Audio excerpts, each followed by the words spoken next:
I had traveled from the UK visiting friends on mine who had an apartment near to Central Park in a typical New York brownstone. For those unfamiliar with brownstones, these are the ubiquitous four-story houses built around the turn of the century in what was then Manhattan suburbs to house the large families of the New York middle classes and their servants. By the 1950s, these had almost all been converted into apartments. My friend's apartment was a small one-bedroom affair 3 floors up. I slept on a sofa bed in their living room.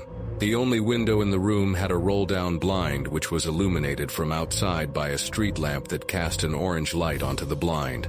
It was my first night in New York, and as I was still on UK time, I awoke bright as a button at 4 a.m. As I lay there wondering what to do for the next 4 hours, I noticed that something had obscured the light from the window. Looking up, I saw a dark silhouette sharply outlined and moving slowly across the window from left to right.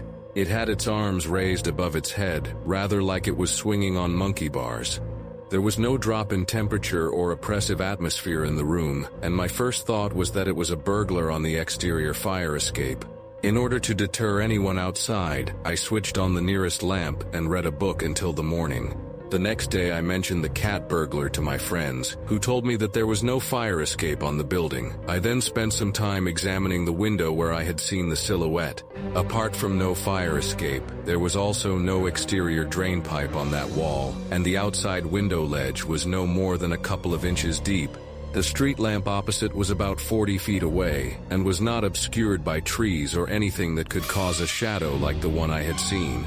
2 years later, I went to visit again, and on this occasion, my friends were hosting a farewell party for everyone in the block as they were about to move house. I mentioned my experience at the party, and was amazed to hear that almost everyone who lived there had seen a dark silhouette in their own apartments at some time. They all agreed that it was not threatening or even very frightening, and were quite proud of their live-in ghost.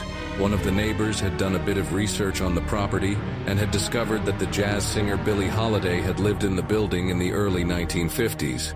They were certain that it was Billie's ghost dancing through the house, although by that time the property was already apartments, and it seems unlikely to me that she would be interested in roaming the whole house.